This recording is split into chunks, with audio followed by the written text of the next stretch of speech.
Chief justice of Pakistan के साथ of the record गुफ्तगू को गलत अंदाज में रिपोर्ट किया गया। सेक्रेटरी मुश्ताक अहमद ने वजाहती एलामिया जारी कर दिया।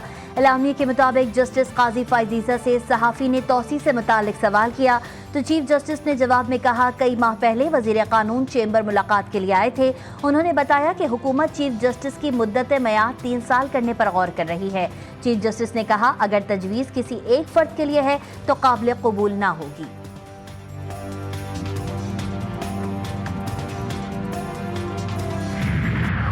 ये गाली का रिवाज फिर कहीं और तक जाएगा। हम गाली का जवाब गाली से नहीं देंगे। उसको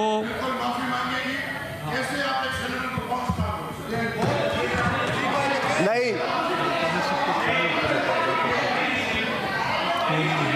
नहीं सर, सेनेट इजलास के दौरान सेनेटर्स का शोर शराबा। सेनेटर फैसल वावडा और पीटीआई सेनेटर्स में तकरार। फैसल वावडा के ऐवान में धुआंधार तकरीर।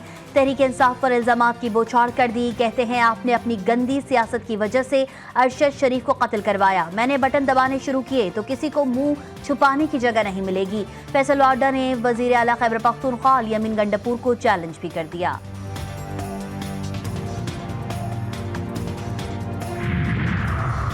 पीटीआई रहनुमा सेनेटर शिबली फराज कहते हैं, पार्लियामेंट का वकार कल बुरी तरह मजरूह हुआ, लेकिन हुकूमती बेंचेस की तरफ से एक लफ्ज मजम्मत का नहीं आया। इसका मतलब है जो कुछ हुआ आप उसकी तायद कर रहे हैं। जलसे के लिए 4 से 7, 3 से 6 की शराइत आयद की गई।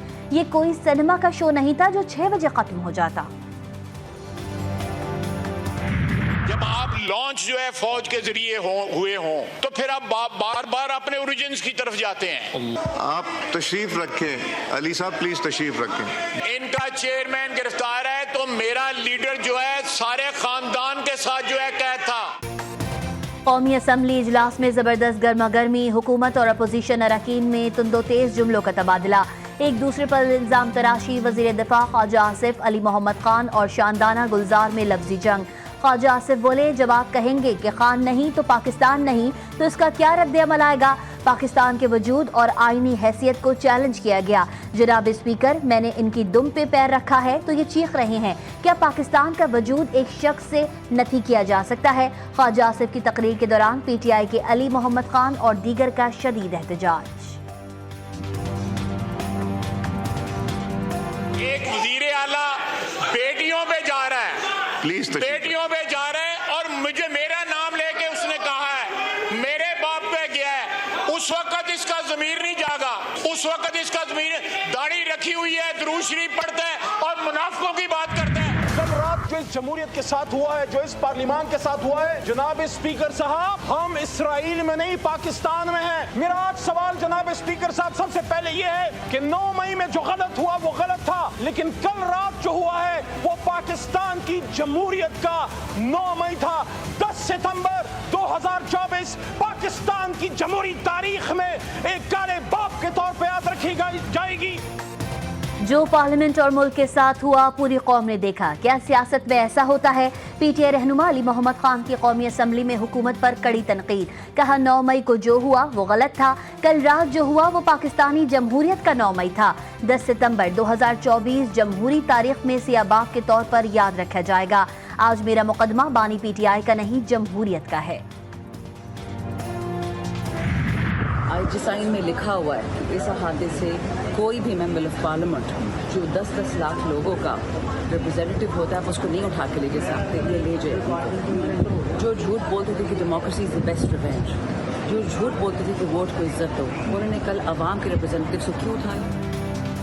आइन में लिखा है कि पार्लियामेंट के अहाते से गिरफ्तारियां नहीं हो सकती, लेकिन हुकूमत ने खुद ये काम किया। पीटीआई रकन कौमी असम्बली शानदाना गुलजार की हुकूमत पर शदीद तनकीद। कहा कि जो लोग वोट को इज्जत दो का झूठ बोलते थे उन्होंने अवाम के नुमाइंदों को उठाया। हम छुपेंगे नहीं, हमारा लीडर जेल में है तो हम भी जेल जाने को तैयार हैं। जमहूरियत की बात करते हैं। एक फाशिस्ट का साथ देते हुए जमहूरियत का नाम लेते हुए शर्म आनी चाहिए। मैं समझता हूँ रुक जाएं, यहीं रुक जाएं और डाला जेल जाए, उसको समझाएं, अपने लीडर को समझाएं। अली मोहम्मद खान जितना आज चीखे बानी को समझाया होता तो ये हालात ना होते। आज भी मौका है, जाकर क़यादत को समझाएं। वफाकी वजीर राना तनवीर का कौमी असम्बली में इजहार ख्याल, कहा एक शख्स ने 2 सूबाई असम्बलियाँ तहलील की, किसी को जमहूरियत याद ना आई। क्या उस वक्त पार्लियामेंट का वक़ार नहीं था? इख्तिलाफ राय ऐसे नहीं होता कि मैं हूँ तो पाकिस्तान है। वफाकी वजीर कानून आजम नज़ीर तारड़ बोले, कल जो कुछ हुआ उसकी वजह तलाश करना होगी। जहर बेचेंगे तो निकलने वाले फूल भी जहरीले होंगे।